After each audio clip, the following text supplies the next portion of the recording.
Bom, boa tarde a todos, né? Para quem não me conhece, sou Edson Marcionita e vamos para mais um vídeo do canal O Marcionita.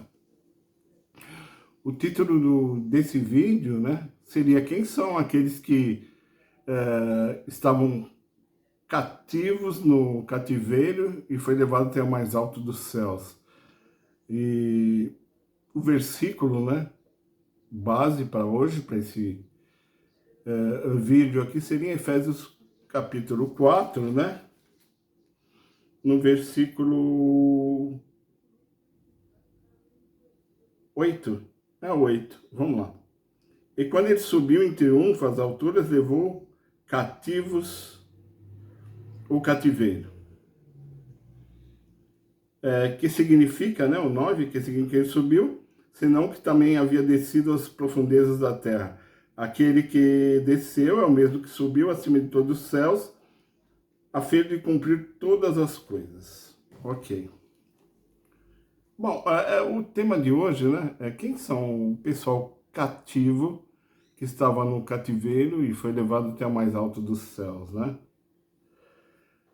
Esse versículo, esse título, esse estudo, a gente não vê com frequência, né? Eu procurei um ou outro, mas passa bem longe daquilo que a fé marcionita acredita. Bom, o que nós acreditamos, eu tenho que fazer primeiro um pouquinho antes, tá? Eu tenho que ir para Gênesis capítulo 6, onde fala que os filhos de Deus se adentraram às filhas dos homens, né? Então, os filhos de Deus aí, na versão marcionita, são os filhos da geração de Sete. Bom, a geração de Sete, ela é especial, tá? Por que ela é especial? É dito, né, nos ensinos gnósticos, que a geração de Sete foi colocada, foi separada, né? E foi colocada nela uma centelha divina. Ou seja, que a Mãe Sofia, para acelerar a humanidade, para que ela fosse acelerada, né? Ela colocou alguns centelhas divinas, né? Na geração de Sete.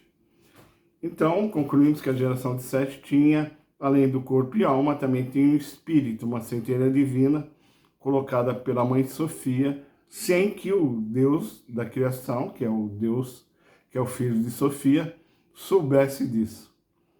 Então, o que aconteceu? Essa geração de Sete, né, foi a geração de homens inteligentes, talvez homens começaram a entender mais sobre o Deus, né? E culminou que essa geração de Sete adentrou até a geração dos humanos, né? Ou seja, descendentes de Caim e de Abel. Então geraram uma geração híbrida, né? Híbrida, que gerou homens gigantes até, homens, foram chamados de titãs, homens poderosos, valentes e sábios, né?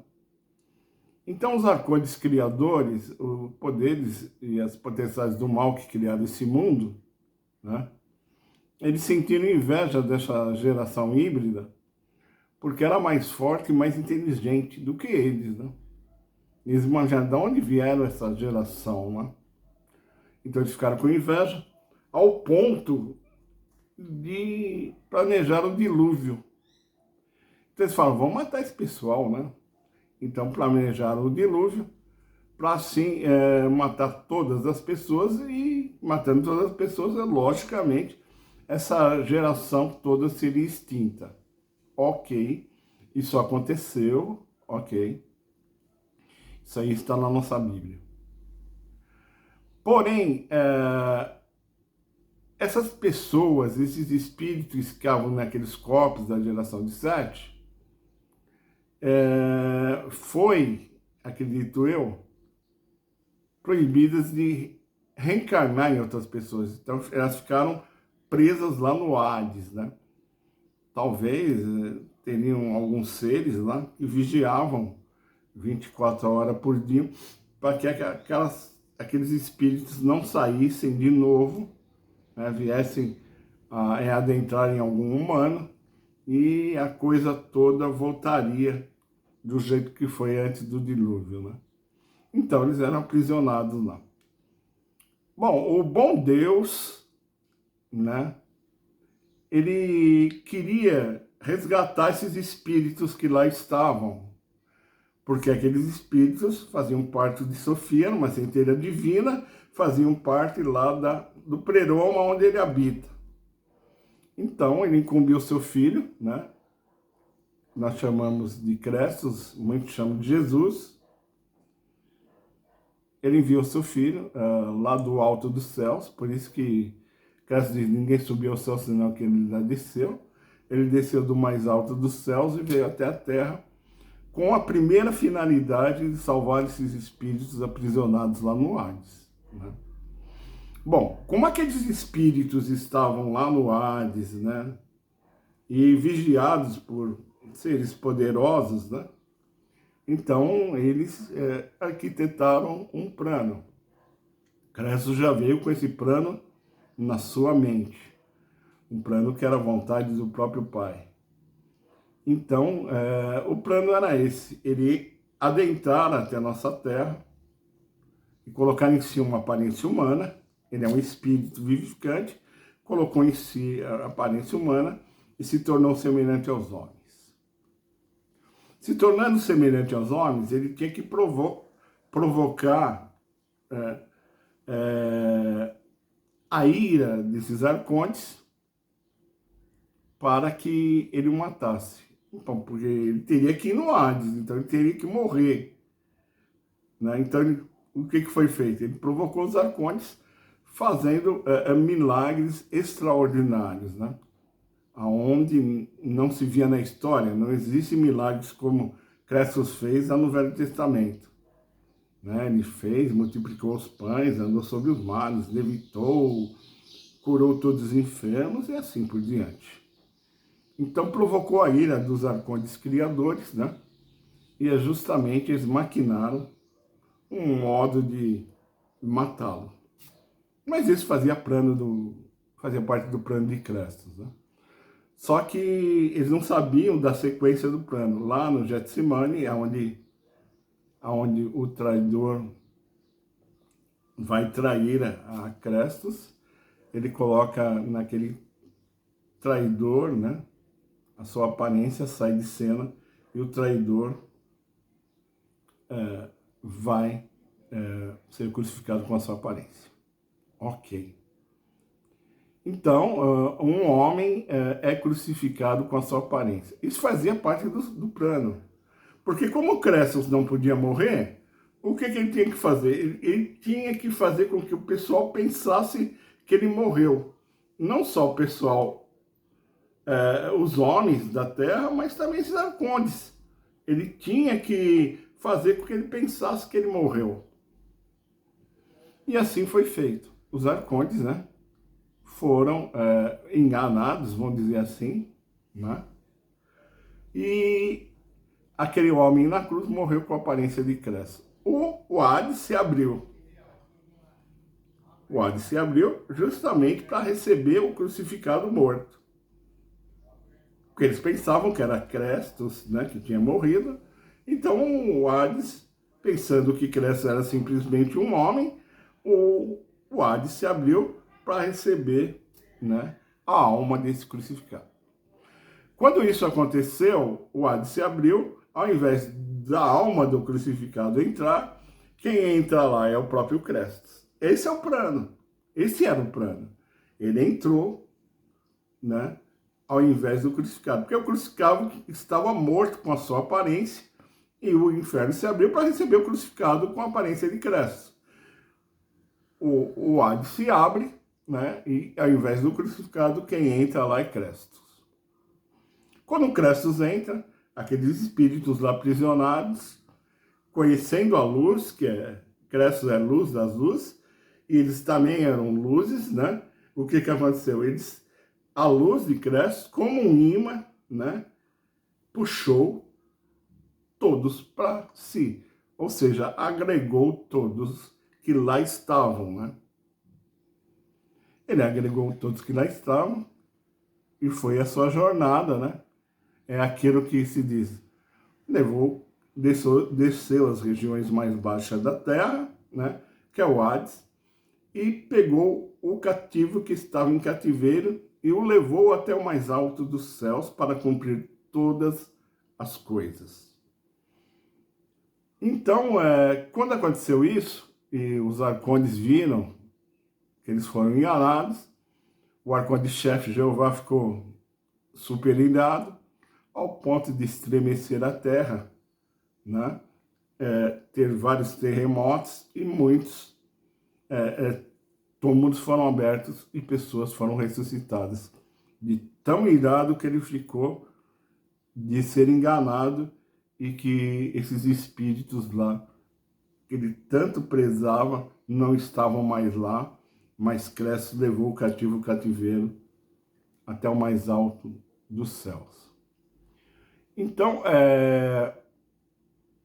esta é a parte principal da missão de Cristo. E diz lá em Efésios, para cumprir todas as coisas. Então, a missão primordial, a principal missão de Cristo, era justamente resgatar esses espíritos aprisionados. E ele fez um plano excelente, magnífico, né? Que ele conseguiu, sem impor força, sem morte, nem sem guerra, sem mortes, né? Ele conseguiu, com esse plano, resgatar os espíritos aprisionados. Bom, em São João diz isso. São João 17, muita gente não desconhece isso, mas diz isso, a mesma coisa. Em São João 17 ele está dizendo, ele está se elevando ao céu e já está dizendo, né, para o Pai, né? Pai, eu já cumpri minha missão. Então, nesse momento, ele já está se elevando ao céu com aquele pessoal que ele retirou no Hades. Ele falou, Pai, já cumpri minha missão, eu não estou mais no mundo, me glorifica aqui agora, né? Ele falou uma coisa interessante. Todos que eram seus, nenhum se perdeu. Que eram seus do Pai, do incognoscível, aquele lá do Pleroma, exatamente que a missão era buscar o que eram da sua raça, que foram colocados em corpos, espíritos colocados em corpos, e foi elevado o cativeiro. Então ele fala, todos que eram seu, nenhum se perdeu. Ele, Cristo, pegou a todos, nenhum se perdeu. Interessante, tem muita gente que pensa lá que é os apóstolos, que é outras pessoas, mas cai por terra essa tese quando ele fala assim, eles não eram do mundo, como do mundo eu não sou. Cristo não é desse mundo. Ele diz, vós sois de baixo, eu sou de cima, vós sois desse mundo eu não sou. Se eu fosse desse mundo, meus servos pelejariam para que eu não fosse entregue até vós, se referindo a Pôncio Pilato. Ele não é desse mundo, ele disse, eu desci do céu. Ok. Então ele disse, eles não são do mundo como não são do mundo eu não sou. Ele disse, em São João 17, taxativamente, Pai, eu cumpri minha missão. Então ele foi lá, retirou do Hades os espíritos aprisionados, né? E ele cumpriu a missão que o Pai, o Deus bom, tinha dado a ele. E ele desceu, como dizem Efésios, as regiões mais baixas da terra, pegando o cativeiro, né? E levando até o mais alto dos céus. Está escrito aqui na Bíblia, até o mais alto dos céus. Vocês dão uma olhada em Efésios 4:4, é até o mais alto dos céus. Não é o céu da matéria, é o céu do incognoscível, que é o Pai dos Espíritos, é o lugar chamado de Pleroma pelos gnósticos. E conhecido também como terceiro céu, aonde Paulo foi lá e não viu matéria nenhuma, viu só palavras que não se pode repetir, né? Então, e diz, ele taxa bem em Efésios 4:4, para cumprir todas as coisas. Ok, para cumprir todas as coisas. Então, a missão primordial de Cristo se encerra ele levando o cativo o cativeiro, que era a missão dada pelo pai dele, né, para Crestos. Aí tem uma segunda parte, né, nós não vamos fazer nesse vídeo, para ele não se estender, a segunda parte aonde ele vem nos comprar. Mas esse é um outro vídeo e uma outra história. Espero que vocês tenham entendido, né? Ele levou o cativo o cativeiro até mais alto dos céus. Talvez vocês não escutem isso de mais ninguém, mas se vocês gostaram desse vídeo, nos ajude. O canal Edson Marcionita a ter mais inscritos, né? Você nos ajuda dando um like aí, né? No nosso vídeo, se inscrevendo e fazendo um comentário, não tem problema nenhum. Eu tenho certeza que eu vou me dispor de um tempo para responder todos os comentários aqui desse vídeo. Muito obrigado a todos, né? E fiquem na paz de nosso Senhor e Salvador Jesus Cristo. Tá?